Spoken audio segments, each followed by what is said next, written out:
Good morning, my dear viewers. 2021 বৰ্ষত 2021ত যিসকল ল'ৰা ছোৱালীয়ে HS আৰু HSLC অৰ্থাৎ মেট্ৰিক আৰু হায়াৰ ছেকেণ্ডাৰী পৰীক্ষাত অৱতীৰ্ণ হোৱাৰ কথা আছিল সেই সকল ছাত্ৰ ছাত্ৰীৰ কাৰণে 2021 বৰ্ষটো এটা সপোনৰ দৰে গোটেই জীৱনত তেওঁলোকৰ মাজত ঘূৰি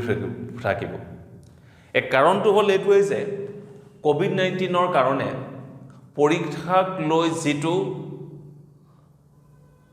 চিন্তা চৰ্চা আমাৰ সমাজত বা চৰকাৰৰ বা বিভিন্ন কমিটিৰ দিয়া প্ৰতিবেদন মতে তাত যিবোৰ তথ্য সমাজৰ আগত দাঙি ধৰা হৈছে সেইবোৰো এটা ডাঙৰ ৰহস্যৰ সৃষ্টি কৰিব বুলি মই নিজে ব্যক্তিগতভাৱে আলোচনা কৰিছোঁ। CBSE এটা সময়ত প্ৰায় জুনৰ প্ৰথম সপ্তাহতে পৰীক্ষা কেনসেল কৰে, মেট্ৰিকো কেনসেল কৰে, হায়াৰ ছেকেণ্ডাৰীও কেনসেল কৰে। আমাৰ অসমত পৰীক্ষা হ'ব, পৰীক্ষা সংকুচিত বিষয়ত হ'ব, তিনিটা বিষয়ত হ'ব, অবজেক্টিভ টাইপত হ'ব, ল'ৰা ছোৱালীৰ পৃথক পৰীক্ষা হ'ব। এনেদৰে ডেইলি এটা নিউজত দেখা যায়। সুপ্ৰিম কোৰ্ট পিছত কেইজনমান ব্যক্তি সুপ্ৰিম কোৰ্টত গ'ল, তাৰ পিছদিনাই হেল্থ মিনিষ্ট্ৰীয়ে অসমৰ হেল্থ মিনিষ্ট্ৰীয়ে পৰীক্ষা পাতিব নোৱাৰো বুলি ক'লে। In the main time next দিনাই পৰীক্ষা কেনসেল হোৱাৰ পিছত এটাই লাষ্ট অপশ্যন আহিল যে মাৰ্কিং ছিষ্টেম কিদৰে হ'ব। মই আজি আপোনালোকৰ সৈতে মাৰ্কিং ছিষ্টেমৰ ওপৰত আলোচনা কৰিম। ক্লাছ 10ৰ কথা আলোচনা নকৰোঁ। ক্লাছ 10 টু 40-40-20 এইটো ঠিকে আছে, ক্লাছ 10ৰ অপশ্যন ঠিকে আছে। মই আহিছোঁ ক্লাছ 12 লৈ পেলাই। স্পেচিয়েলি মই কৈছোঁ আৰ্টছৰ ল'ৰা ছোৱালীৰ কাৰণেও ঠিকে আছে, কমাৰ্চৰ ল'ৰা ছোৱালীৰ কাৰণেও ঠিকে আছে, কিন্তু ছায়েন্সৰ ল'ৰা ছোৱালীখিনিৰ ক্ষেত্ৰত মোৰ কেইটামান চিন্তাই আগুৰি ধৰিছে। সেই চিন্তাটোক লৈ পেলাই মই অলপ চৰ্চা কৰিম বুলি আজি আপোনালোকৰ সৈতে আহিছোঁ। ছায়েন্সৰ ক্ষেত্ৰত আমি সদায় জানো যে আপুনি যদি ছাবজেক্ট এটা বাছি লয়, ফিজিক্স বুলি ধৰি লওক, বাছি লওক ফিজিক্স ইয়াত 70 + 30 = 100। এইটো কথা চবে মনত কৰক। 70টো হৈছে থিয়ৰী মাৰ্ক, 30টো হৈছে প্ৰেক্টিকেল মাৰ্ক, এইটো হৈছে total 100। This is the concept. এতিয়া মই দুটা ঘৰ লৈ লৈছোঁ, এটা লৈছোঁ CBSE আৰু এটা লৈছোঁ Assam higher secondary education council অৰ্থাৎ আছাম। এখন কমিটি আছে, CBSEৰো কমিটি দিছে। CBSEয়ে সুপ্ৰিম কোৰ্টত কমিটিখনত এটৰ্নি জেনেৰেলে গোটেই মাৰ্কিং ছিষ্টেমৰ কিদৰে হ'ব সেইটো হিচাপে সুপ্ৰিম কোৰ্টত তেওঁলোকে দাখিল কৰিছে। আমাৰ ইয়াতে যোৱাকালি অৰ্থাৎ 1 জুলাই তাৰিখে মিনিষ্টাৰক অসম গভৰ্ণমেণ্টৰ এডুকেশ্যন মিনিষ্টাৰে এইখন ডিছক্ল'জ কৰে। CBSEত আছিল 30-30-40 আৰু আমাৰ অসমৰ যি সংসদে ৰিজাল্ট দিব তাৰ পেটাৰ্ণটো হৈছে 50-30-10-10। এতিয়া স্বভাৱতে প্ৰশ্ন হ'ব,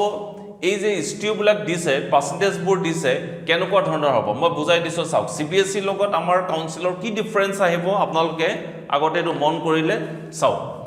CBSEয়ে যি 30% আনিছে, মই এনেকৈ লিখি লৈছোঁ 30% 10th পৰা আহিব। ইয়াতে 3 ছাবজেক্ট ল'ব, মেক্সিমাম যিকেইটা ছাবজেক্ট থাকিব। দেন 30% 11th পৰা আহিব এনুৱেল এক্সাম এক্সক্লুডিং প্ৰেক্টিকেল। ইয়াত কোনো প্ৰেক্টিকেলৰ মাৰ্ক নাথাকে। যিটো ফাৰ্ষ্ট ইয়াৰৰ যিটো আহিব তাৰ 30% ল'ব আৰু 40%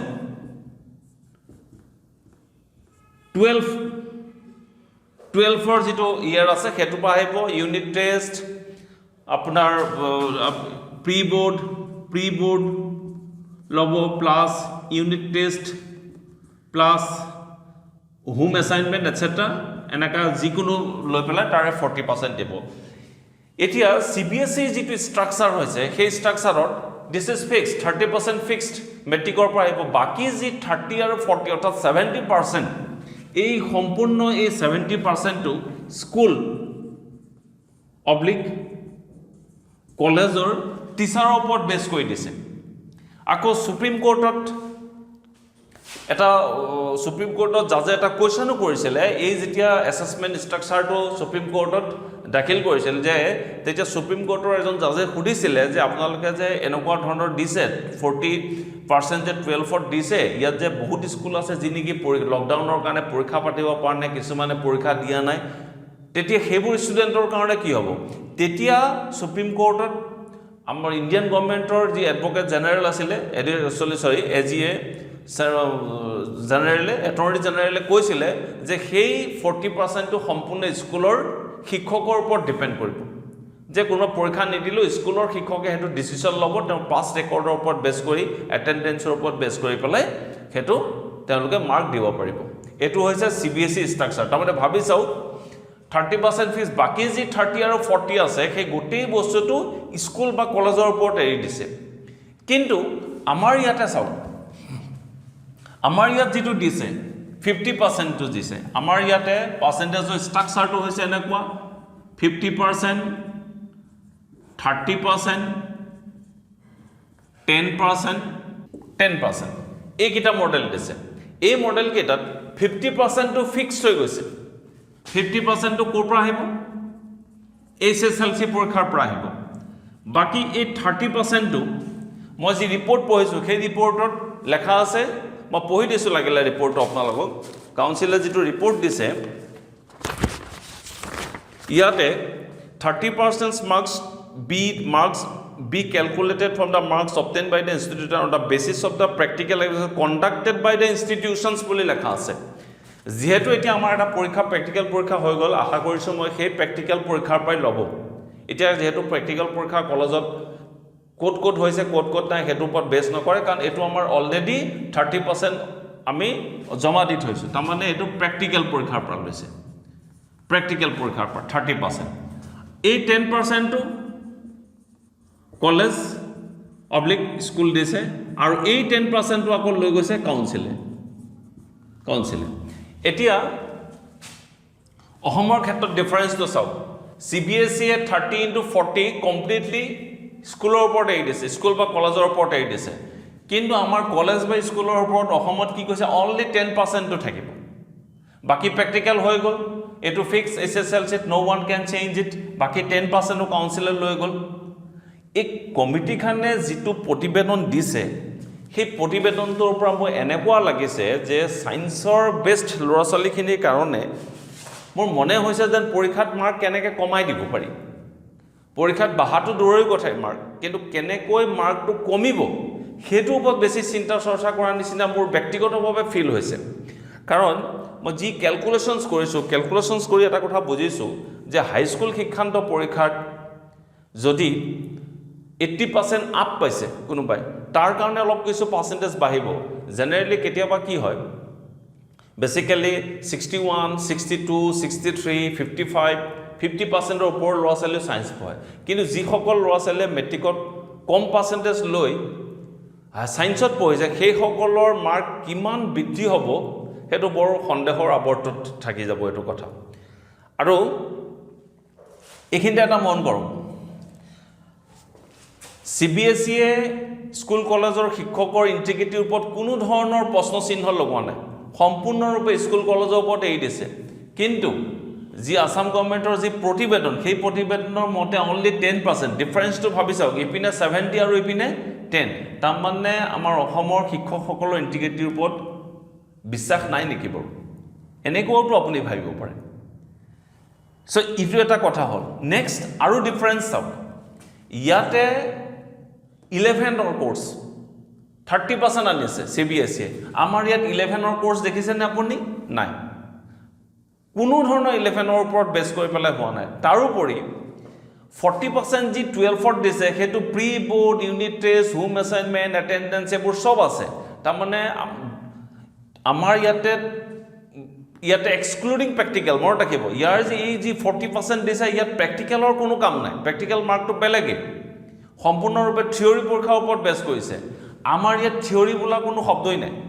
অনলি 10% মাৰ্ক এটা থিওৰি পইণ্ট দিছে তাৰ মানে 2 বছৰত আমাৰ অসমৰ ল'ৰা ছোৱালীয়ে physics chemistry mathematics physics chemistry biology এইবোৰ প্ৰ্যাকটিক্যাল থাকা জিওগ্ৰাফি হওক যিবোৰ টান সাবজেক্ট ইমান কষ্টকৈ পঢ়িলে তাৰ ভ্যালু অনলি 10% কৰি দিছে আৰু 2 নম্বৰতে ইয়াত 11 পৰা 30% আনিছে ইয়াত 11 নাই তাৰমানে 11 বছৰ 11th ইয়াৰটোৰ কোনো ভ্যালু নাইকিয়া কৰি দিলে আমাৰ অসমৰ যিখান প্ৰতিবেদন মতে নেক্সট এইখিনিতে আৰু এটা কথা নেক্সট জানিব লাগিব যে এতিয়া CBSE এ মই সদায় সায়েন্সৰ সাবজেক্ট এটা লৈছো ফিজিক্স সাবজেক্টটো লৈছো ফিজিক্স সাবজেক্টটোৰ 70 আৰু 30 ভিতৰত CBSE এই ষ্ট্ৰাকচাৰ মতে মাৰ্ক কেনেকৈ দিব আমাৰ অসমৰ এই ষ্ট্ৰাকচাৰ মতে ফিজিক্সত মাৰ্ক এটা কেনেকৈ পাব মই এটা কম্পেয়াৰেটিভ আপোনালোকক ষ্টাডি এটা কৰি পেলাই দেখাই এটো চাও মই সাবজেক্ট ফিজিক্স লৈছো CBSE প্যাটাৰ্ণটো লৈছো 30% ক্লাস 10 ইয়াৰ ম্যাক্সিমাম মাৰ্ক আহিব 21 30% ক্লাস 11 ইয়াৰ আহিব 21 then 40% class 12 ইয়াৰ আহিব 28 প্ৰ্যাকটিক্যালৰ 30 ভিতৰত মই 30 ললো টোটাল আপুনি যদি ক্যালকুলেশন কৰে এই টোটাল ক্যালকুলেশনটোক আপুনি চাব 100 হৈ যাব টোটাল যদি ক্যালকুলেশনস কৰে আৰু এই তিনটা মিলি 70 হৈ যাব আপুনি ইচ্ছা কৰিলে এটা চাব পাৰে এই তিনটা মিলি টোটাল 70 হ'ব আপুনি ক্যালকুলেশন কৰি চাও so this is the formulations CBSE ৰ এটো ফৰ্মুলেশন যে আপুনি ক্লাস 10 ৰ 70 মাৰ্কত ইয়াত 21 30% 11 ৰ পৰা দি দিছে 21 মাৰ্কস 40% 28 প্ৰ্যাকটিক্যাল যদি মই 30 পাই বুলি ভাবো তাৰমানে 100% হৈ যাব এই দুই ষ্ট্ৰাকচাৰত আমাৰ আসাম বুলি লিখিছো আসাম যেটো ফৰ্মুলা দিছে মই এটো দেখাই দিছো চাও অসমৰ 70 মাৰ্কত কি হ'ব 50% HSLC তাৰমানে ইয়াতে মাৰ্ক আহিব ম্যাক্সিমাম 35 then 30% 12 practical মই ইয়াতে লিখিছো প্ৰ্যাকটিক্যালৰ 21 then 10% school or oblique college school কলেজে দিব এটো 10% স্কুল oblique কলেজ বুলি লিখি দিছো স্কুল কলেজ তেতিয়া হলে কিমান হ'ব 7 then 10% কাউন্সিল ৰিজাৰ্ভ ৰাখিছে এটো 7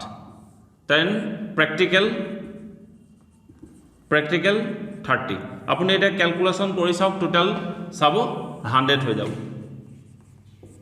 আমাৰ মাৰ্কিং সিস্টেমত কেনেকৈ কৰিছে সব ভাগটো তাক কেনেকৈ মোটামুটি কৈ তাক ভাগ কৰি দিছে কম্পেৰিজনটো চাওক CBSE আৰু আসামৰ লগত তাত কিমান ইয়াত তিনটা ভাগত ভাগ কৰি পেলাই থৈ দিছে টোটাল তিনটা ভাগত ভাগ কৰিছে প্ৰ্যাকটিক্যালটো আমাৰ কনস্ট্যান্ট মাৰ্ক এটো প্ৰ্যাকটিক্যাল থাকিবই ইকুয়াল টু 100 আমাৰ ইয়াতে কেটা ভাগ হৈছে 1 2 3 4 5টা ভাগ হৈ গৈছে ইয়াতে 4টা ভাগত এটা ভাগ বেছি কৰি দিছে আমাৰ ইয়াতে সো এই ষ্ট্ৰাকচাৰত আপুনি মাৰ্ক আপোনাৰ কাউন্ট হ'ব সো আৰু ইয়াতে ক'ব পাৰে বেস্ট অফ 3 কেনেকৈ কাউন্ট কৰিব এটো হৈছে CBSE আৰু আসামৰ এটা বেস্ট অফ 3 মেট্ৰিকৰ মই হেতু ক্যালকুলেশনো দেখাই দিছো জি HSLC তিনটা সাবজেক্ট ললে আপুনি ধৰি লওক একিটা মাৰ্ক পালে 50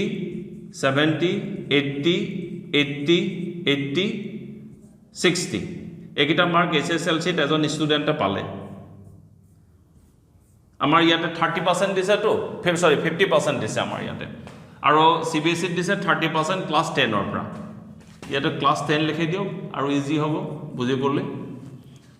11 তো আমাৰ কমপ্লিট মিসিং সব 11 ৰ কোনো মাৰ্ক ইয়াত নাই এই 10% যেটো স্কুল কলেজত দিছে হেতু কোনে কিমান মিলাই দিয়া দিব এটা ইয়াতে বেস্ট অফ 3 ললে আপুনি তিনটা সাবজেক্ট হাইয়েস্ট হল 8 × 24 240 হল এক 3 ৰে আকৌ ডিভাইড কৰক 3 ৰে ডিভাইড কৰিলে 80 হল 80 ৰ 50% ইয়াৰ 50% তাৰমানে কিমান 40 পালে তাৰমানে ইয়াৰ টোটাল মাৰ্কৰ কিমান আহিব আধা 80 ৰ 50% কোনবা এজন ষ্টুডেন্টে যদি এই ষ্ট্ৰাকচাৰত মাৰ্ক পালে বেস্ট অফ 3 কাউন্ট কৰিলে 240 হল তাৰ 3 ৰে ডিভাইড কৰক কৰিলে আপুনি 80 পালে 80 ৰ 50% এইটো 50% মানে 40 মাৰ্কস এটা তেওঁ পাব গতিকে হাই সেকেন্ডাৰী মই আগতেও কৈছো হাই সেকেন্ডাৰী যেটো সায়েন্সৰ পৰীক্ষাৰ যেটো বেস কৰিছে সম্পূৰ্ণৰভাৱে মেট্ৰিকৰ ষ্টেণ্ডাৰ্ডত লৈ গুছি গৈছে তাৰমানে মেট্ৰিকত যদি কোনোৱে ভাল পাৰ্সেন্ট পাব হিয়াত কনফাৰ্ম এটো পাবই নেক্সট আৰু এটা ডিসকাশনৰ মূল কথাটো হৈছে কি যি যোৱাকালি এডুকেশ্যন মিনিষ্টাৰে কৈছে CBSE এনেকুৱা কোনো ধৰণৰ গাইডলাইন দিয়া নাই যে যিখন মাৰ্কশ্বিট দিব সেইখন it will be effective for every reason higher studies হওক ইন কেছ অফ ছাৰ্ভিচ হওক IAS হওক SES হওক যোনে যি দিয়ে সব এপ্লিকেবল হ'ব সেইখন মাৰ্কশ্বিট কিন্তু আমাৰ ইয়াতে আকৌ আৰু এটা কনফিউজ কৰি দিলে যে টেটৰ পৰীক্ষা হওক অসম গভৰ্ণমেণ্টৰ যিবোৰ এডুকেশ্যন ডিপাৰ্টমেণ্টৰ হওক বা আন ডিপাৰ্টমেণ্টত যিবোৰ চাকৰি HSLC আৰু 10th আৰু 12th ওপৰত বেছ কৰি হয় সেইসকলে পৰীক্ষাত স্পেচিয়েল পৰীক্ষাত বহিবই লাগিব সি এটা সাংঘাতিক এটা কেয়ছৰ সৃষ্টি কৰিছে ল'ৰা ছোৱালীৰ মাজত আকৌ মইতো চিন্তাই কৰি পোৱা নাই কি কথা কৈ থাকে মাজে মাজে নেক্সট আৰু এটা হ'ল এইটো হৈছে যিসকলে বেটাৰমেণ্ট দিয়ে ৰিএপিয়াৰ কৰে এটা চিষ্টেম আছিল কাৰোবাৰ যদি হাই ছেকেণ্ডেৰী 12 পৰীক্ষাত যদি আকৌ বেয়া হৈছে তেওঁলোকে আৰু ইম্প্ৰুভমেণ্টৰ কাৰণে সেইটো এটা ফিক্স ডিপজিট মাৰ্ক দি দিছে লাগিলে এইটো স্ক্ৰীনশ্বট মাৰি লওক আপোনালোকে এটা ফিক্স ডিপজিট মাৰ্ক দিছে ফিক্স ডিপজিট মাৰ্কটো হ'ল এনেকুৱা চাব আপোনালোকক মই লিখি দিছোঁ বেটাৰমেণ্ট অব্লিক ৰিএপিয়াৰ এই দুইটাই হৈছে মাৰ্ক ডেভেলপ কৰাৰ এটা প্ৰচিডিউৰ ইয়াতে কি কৰিছে আমাৰ কাউন্সিলে বা আসাম গভৰ্ণমেণ্টৰ এডুকেশ্যন যিটো প্ৰতিবেদন দিছে তাত 10%, 7%, 5%. কোনবাই যদি আগৰ পৰীক্ষাত 3rd ডিভিজন পাইছিলে তাৰ 10% মাৰ্কস এনহেন্স হ'ব 7% দিব 2nd ডিভিজনৰ কাৰণে আৰু 5% দিব 1st ডিভিজনৰ কাৰণে এটা কথাটো হ'ল কি চাওক এটা 5 জন পোৱা লৰাই 60% পোৱা লৰা এটাই মই ব্যক্তিগতভাৱে ক'ব পাৰোঁ কেতিয়াবা 80% লৈকে এটা ইনক্ৰিজ কৰি দিয়ে মাৰ্ক তেওঁ যেটা ৰিপিট কৰে 3rd ডিভিজন পোৱা লৰা এটাই কেতিয়াবা 5 জন পাই যায় 2nd ডিভিজন পোৱা লৰা এটাই কেতিয়াবা 70% লৈ স্কোৰ কৰি দিয়ে তেওঁলোকক এইটো কি ফিক্স ডিপজিট মাৰ্ক দিছে মইতো ধৰিব পৰা নাই on the basis of what কি বেচিছৰ ওপৰত দি দিছে এই 60% পোৱা লৰাটা অনলি 5% এনহেন্স হ'ব তাৰ মানে তাৰ পাৰ্সেন্টেজ 65 হ'ব তাকো কেনেকে সাবজেক্ট ওয়াইজত ভাগ হ'ব নে অল টোটালত ভাগ হ'ব সেইটো কোন ধৰণৰ ইয়াতে মেনশন অহা নাই অৱশ্যে যদি মাৰ্কশিট এখন দিয়ে প্ৰডিউস কৰি তেতিয়া গম পোৱা যাব কিন্তু এটো এটা আপোনালোকে চাওক এটো বেটাৰ মানে ৰিএপিয়াৰ টু জাস্টিফাই হয় নে এনেকে যদি মাৰ্ক দিয়ে এটা ফিক্স ডিপজিট মাৰ্ক কোনো কথা নাই বৰ্তমান এনেকে বাহি দিব তাৰ মানে আলটিমেটলি গোটেই বছৰটো এটা 5 জন পোৱা লৰাই বেটাৰমেন্ট দিয়াৰ কাৰণে যথেষ্ট কষ্ট কৰে প্ৰায় লাখ টকা খৰচ কৰি দিয়ে টিউশন এটসেট্ৰা এইবিলাক লৈ পেলাই কোট কিছুমানে ৰেগুলাৰ বেচিছত কলেজতো পঢ়ি থাকে গতিকে এটো এটা আনজাস্টিফাইড মই এটো পাৰ্সোনাল ভিউ মই এটো একেবাৰে এটো ডিসএগ্ৰি মই একেবাৰে ডিসএগ্ৰি হৈছো এটো তেনেকে সাৰ্টেন সাবজেক্ট যিবিলাক কম্পাৰ্টমেন্টাল আছিল কম্পাৰ্টমেন্টাল সেইবিলাকৰ সেম ষ্ট্ৰাকচাৰ কৰিছে গতিকে এটোৰ ওপৰত মই আৰু বিশেষ ডিসকাশনছ নকৰো থাৰ্ড আনসাকসেসফুল ক্যান্ডিডেট আছে আনসাকসেসফুল ক্যান্ডিডেট মানে ৰিপিট যিবিলাক আছিল ৰিপিট যিবিলাকৰ ক্যান্ডিডেটৰ আছিল ৰিপিট হৈছে 50% 40% 10% এটো HSLC পাহিব এটো 40% আহিব ফার্স্ট ইয়ার ইয়াত চাওক আকৌ কমপ্লিট সেকেন্ড ইয়ার তো কমপ্লিট মিসিং যিসকল ৰিপিট তেওঁলোকৰ সেকেন্ড ইয়াৰত কি পঢ়িছিল কেনেকুৱা পঢ়িছিল সম্পূৰ্ণৰূপে মিসিং কোনো ধৰণৰ কাম নাই 10% কাউন্সিল ইয়াতে যিসকলে ৰিপিট কৰিব যিসকল বেয়া হৈছিল ল'ৰা-ছোৱালী তাৰ মানে তেওঁলোকে যে 12 টো পঢ়িছে তাৰ কোনো ভ্যালুলেছ তাৰ কোনো ভ্যালু নাই এইখিনিতে অলপ মই অকন এনালাইসিস কৰিব লগা আছিল মোৰ মনে ভাবিছিল যে অকনমান এনালাইসিস কৰি দিও আৰু কিছুমান কথা আছিল মোটামুটি কিন্তু আৰ্টস আৰু কমাৰ্চ ঠিক আছে ল'ৰা-ছোৱালী তাত প্ৰফিট হ'ব কিন্তু সায়েন্স সিস্টেমৰ ক্ষেত্ৰত ল'ৰা-ছোৱালী কিমান দূৰ প্ৰফিট হয় মই অকনমান নিজে অলপ স্যাটিসফাইড হ'ব পৰা নাই মেটাৰটো CBSE কিন্তু বেস্ট কৰিছে মইতো আপোনালোকক আগতে কৈছো 30 40 আৰু মই চাইছিলো ৰায় দিয়া দিনা বহুত ডাঙৰ ডাঙৰ প্ৰিন্সিপালে কৈছিল যে এটা ল'ৰা-ছোৱালীৰ একাডেমিক যেটো কেৰিয়াৰ হেতু বেস কৰিছে লাষ্ট ইয়াৰ্ছৰ ওপৰত বেস কৰিছে মেট্ৰিক আছে 11th আছে 12 আছে তাৰ পিলে 12 টো হৈছে কিন্তু আমাৰ ইয়াৰ যেটো ষ্ট্ৰাকচাৰ হেতু চাওক 50 30 10 10 তাত কোনো একাডেমিক আছে কোনো ফাৰ্স্ট ইয়াৰ টো সম্পূৰ্ণৰূপে মিসিং সেকেন্ড ইয়াৰৰ থিওৰিৰ কোনো ভ্যালু নাই অনলি 10% মাৰ্ক এটা দিছে so this is slightly unjustified regarding the students marks or ওপৰত বেস কৰি পেলাই মই ইমান satisfied হ'ব বুলি মই ল'ৰা-ছোৱালীয়ে ভাবা নাই আশা কৰিছোঁ এই ভিডিঅ'টো চাই আপোনালোকে ভাল পাব আৰু লাইক আৰু শ্বেয়াৰ কৰিবলৈ নাপাহৰিব। Thank you very much.